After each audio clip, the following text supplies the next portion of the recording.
Have you ever noticed how some of the most brilliant ideas just seem to pop up when we're working with the tightest boundaries? It sounds totally backward, right? But it turns out that limits, whether it's time, money, or resources, can actually be the secret ingredient that sparks our best creative work. So let's dive into this wild idea, that constraints aren't walls, they're actually springboards. I mean, we've all been there. You're staring at a blank page, a blank canvas, with just infinite possibilities stretched out in front of you. And yeah, for some people, that's exciting. But for a lot of us, it's just paralyzing. This blank canvas dilemma is a very real thing. When you have no clear direction, the sheer number of choices can totally overwhelm your brain and make it feel impossible to even get started. You know, we're often sold this idea that total, absolute freedom is the key to amazing creativity. But the reality is often the complete opposite. What we're going to do here is flip that myth right on its head. We're going to see how focused constraints don't actually stifle creativity, they channel it, making our work way more innovative and, frankly, more impactful. All right, so first up, let's really get into why that feeling of total freedom can be such a creative roadblock. It all comes down to a really fascinating quirk in our psychology. It's actually called the paradox of choice. Psychologists have found that when we're faced with way too many options, our brains just kind of short-circuit. Think about standing in the grocery store aisle with 50 different types of cereal. It can lead to total indecision. Well, the exact same thing happens with creative work. A ton of choices doesn't lead to better ideas. More often than not, it just leads to analysis paralysis. You just get stuck. So if that's the problem, what's the solution? Well, this is where the magic really happens. Let's look at the science of why our brains actually kick into a higher gear when they're given a framework to work inside of. Okay, a really key concept here is something called functional fixedness. It's basically a cognitive bias, a mental shortcut our brain takes that makes us see things only for their most obvious purpose. You know, a hammer is for nails, a cup is for drinking. It's efficient for daily life, but it is a total creativity killer. Now, here's what's so cool. Constraints act like a pattern interrupt. They force us to break out of that rigid, functional fixedness. When the normal solution is off the table, our brain switches into this awesome problem-solving mode.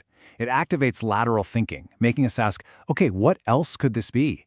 How else can I use this thing? You stop seeing a paperclip and you start seeing a tool to unlock something. Okay, enough theory. Let's get into some real-world proof. Some of the most incredible innovations in history weren't just born with constraints, they were born because of them.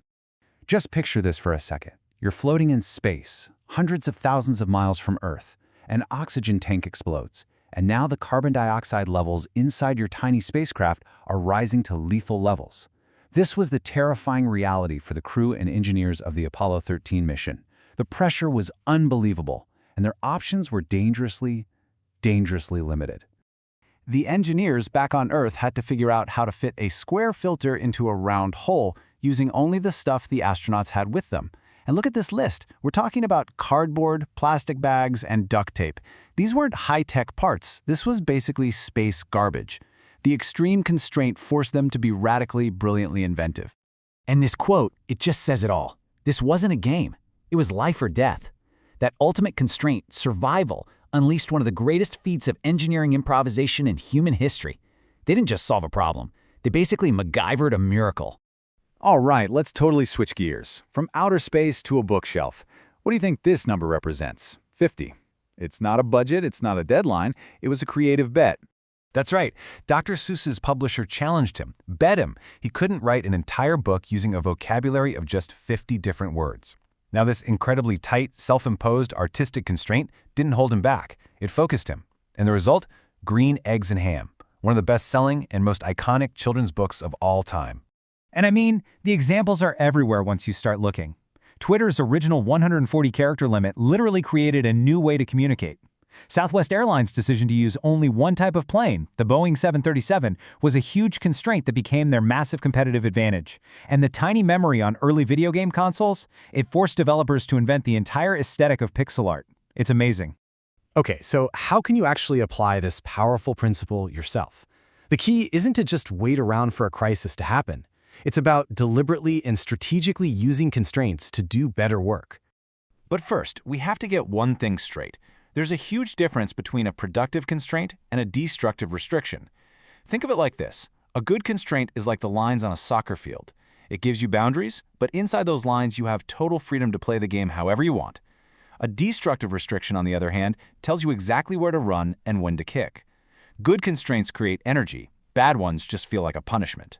So here are 3 simple but super powerful ways to set your own productive limits. First, try time boxing. Use something like the Pomodoro technique to create intense focus. Second, tool restriction. Force yourself to brainstorm with just sticky notes, no computer. And third, scope reduction. Challenge yourself to explain a complex idea in a single page. It's a great test.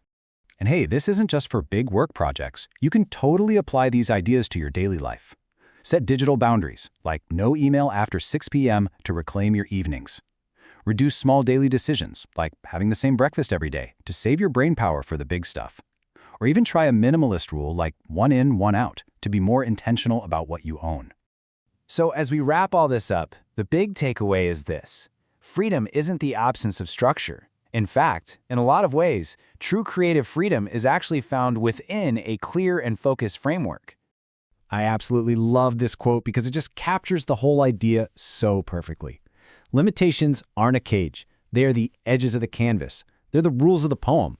They give our creativity the structure it needs to really take flight. So, I'll leave you with this question. Think about a project you're kind of stuck on, or maybe a habit you want to build. What's one small, productive constraint you can introduce this week just to spark a new way of thinking? Give it a try. You might be absolutely amazed by what you create.